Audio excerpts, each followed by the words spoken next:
नमस्ते, कैसे हैं आप सब। स्वागत है आपका हमारे चैनल पर।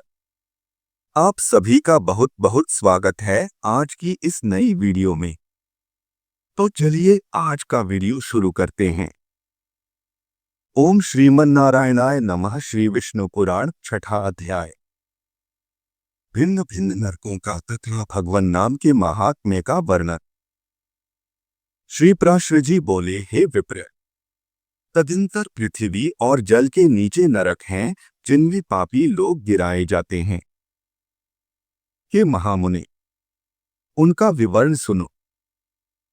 गौरव, सूकर, रोध, ताल, विषसन, महाज्वाल, तप्त कुंभ, लवण, विलोहित, रुधिरांभ, वैतरणी, कृमीश, कृमिभोजन, असिपत्रवन, कृष्ण, लालाभक्ष, दारुण, उयवह, पाप, वहिनज्वाल, अधैशिरा, संदंश, कालसूत्र, तमस, आबीची, स्वभोजन, अप्रतिष्ठ और अप्रचीय सब तथा इनके सिवा और भी अनेकों महाभयंकर नरक हैं जो यमराज के शासनाधीन हैं और अति दारुण शस्त्र भय तथा अग्नि भय देने वाले हैं, और जिनमें जो पुरुष पापरत होते हैं वे ही गिरते हैं।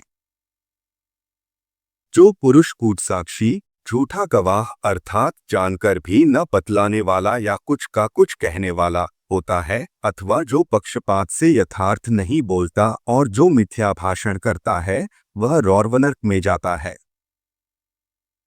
हे मुनिसत्तम, भ्रूण गर्भ नष्ट करने वाले, ग्रामनाशक और गोहत्यारे लोग रोध नामक नरक में जाते हैं जो श्वासोच्छ्वास को रोकने वाला है। मद्यपान करने वाला, ब्रह्मघाती, सुवर्ण चुराने वाला तथा जो पुरुष इनका संग करता है, ये सब सुकरनरक में जाते हैं। क्षत्रिय अथवा वैश्य का वध करने वाला काल नरक में तथा गुरुस्त्री के साथ गमन करने वाला, अग्निगामी और राजदूतों को मारने वाला पुरुष तप्त कुंड नरक में पड़ता है। सती स्त्री को बेचने वाला, कारागृह रक्षक, अश्व विक्रेता और भक्त पुरुष का त्याग करने वाला, ये सब लोग तप्त लोहन में गिरते हैं। पुत्रवधू और पुत्री के साथ विषय करने वाला पुरुष महाज्वालंक में गिराया जाता है, तथा जो नराधम गुरुजनों का अपमान करने वाला और उनसे दुर्वचन बोलने वाला होता है, तथा जो वेद की निंदा करने वाला, वेद बेचने वाला या अगम्या स्त्री से संभोग करता है, हे द्विज, वे सब लवण नरक में जाते हैं।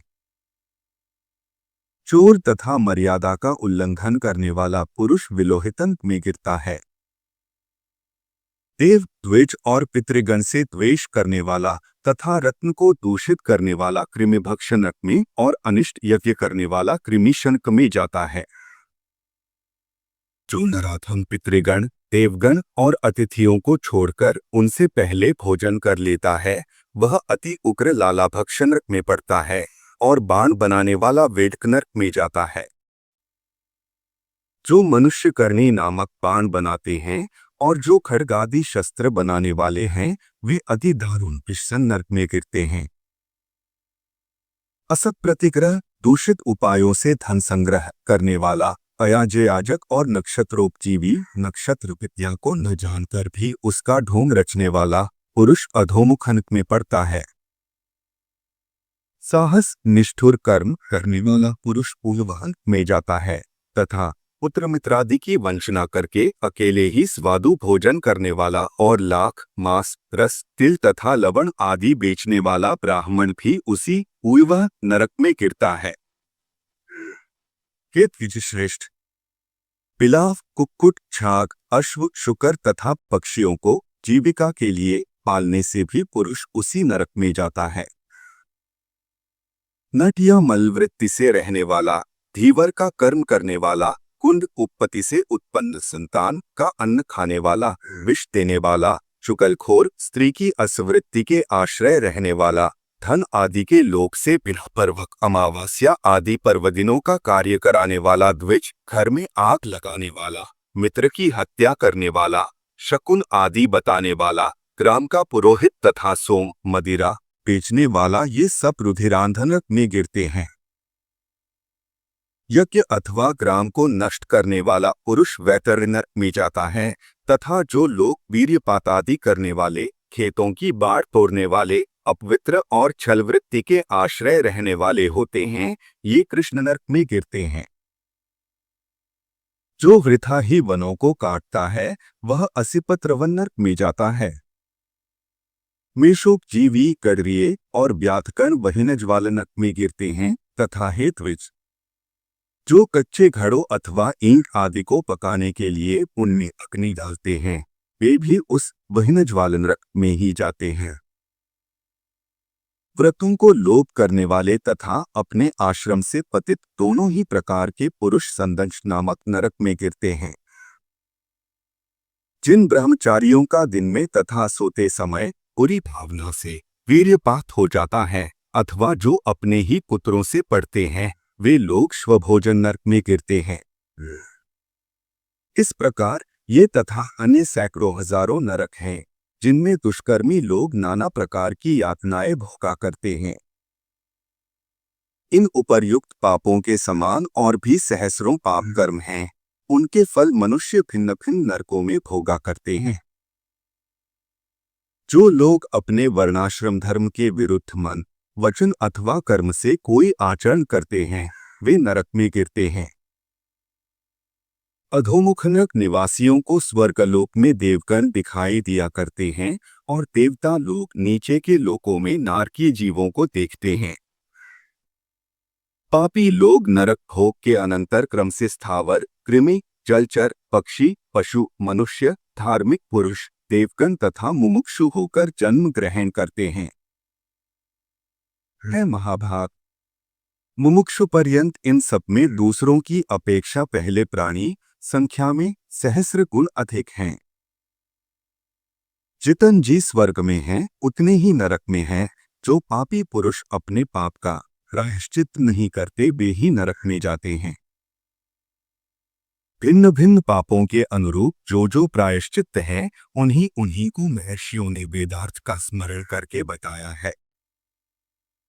हे मैत्रेय, स्वयं भुवमनु आदि स्मृतिकारों ने महान पापों के लिए महान और अल्पों के लिए अल्प प्रायश्चित्तों की व्यवस्था की है। किंतु जितने भी तपस्यात्मक और कर्मात्मक प्रायश्चित्त हैं, उन सब में श्री कृष्ण स्मरण सर्वश्रेष्ठ है। जिस पुरुष के चित्त में पाप कर्म के अनंतर पश्चाताप होता है, उसके लिए ही प्रायश्चित्तों का विधान है। किंतु यह हरिस्मरण तो एक महत्स्वयं परम प्रायश्चित्त है। प्रातःकाल, सायंकाल, रात्रि में अथवा मध्याह्न में किसी भी समय श्री नारायण का स्मरण करने से पुरुष के समस्त पाप तत्काल क्षीण हो जाते हैं। श्री विष्णु भगवान के स्मरण से समस्त पाप राशि के भस्म हो जाने से पुरुष मोक्ष पद प्राप्त कर लेता है। स्वर्ग लाभ तो उसके लिए विघ्न रूप माना जाता है। मैत्रेय, जिसका चित्त जप होम और अर्चनादि करते हुए निरंतर भगवान वासुदेव में लगा रहता है, उसके लिए इंद्रपद आदि फल तो अंतराय विघ्न हैं। कहाँ तो पुनर्जन्म की चक्र में डालने वाली स्वर्ग प्राप्ति, और कहाँ मोक्ष का सर्वोत्तम बीज वासुदेव नाम का जप। इसलिए हे मुने, श्री विष्णु भगवान का अहर्निश स्मरण करने से संपूर्ण पाप क्षीण हो जाने के कारण मनुष्य फिर नरक में नहीं जाता। चित्त को प्रिय लगने वाला ही स्वर्ग है, और उसके विपरीत अप्रिय लगने वाला ही नरक है। हे द्विजोत्तम, पाय और पुण्य ही के दूसरे नाम नरक और स्वर्ग हैं।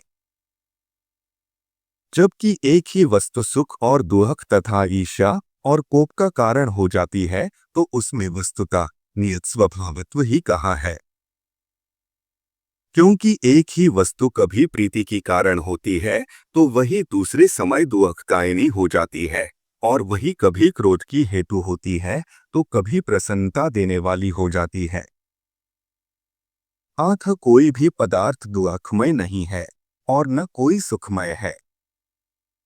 ये सुख दुख तो मन के ही विकार हैं। परमार्थतः ज्ञान ही परब्रह्म है, और अविद्या की उपाधि से वही बंधन का कारण है। यह संपूर्ण विश्व ज्ञानमय ही है, ज्ञान से भिन्न और कोई वस्तु नहीं है। हे मैत्रेय, विद्या और अविद्या को भी तुम ज्ञान ही समझो। हे द्विज, इस प्रकार मैंने तुमसे समस्त भूमंडल, संपूर्ण पाताल लोक और नरकों का वर्णन कर दिया। समुद्र, पर्वत, द्वीप, वृक्ष और नदियां, इन सभी की मैंने संक्षेप से व्याख्या कर दी। अब तुम और क्या सुनना चाहते हो? इति श्री विष्णु पुराणे द्वितीयांशे षष्ठोध्याय। तो आज की वीडियो में बस इतना ही। अगर आपको ये वीडियो पसंद आया हो तो इसे लाइक करें और चैनल को सब्सक्राइब करना न भूलें। आपको ये वीडियो कैसी लगी हमें कमेंट करके जरूर बताएं। मिलते हैं अगली वीडियो में, तब तक के लिए अपना ध्यान रखिए। खुश रहिए, स्वस्थ रहिए और देखते रहिए हमारा चैनल। धन्यवाद।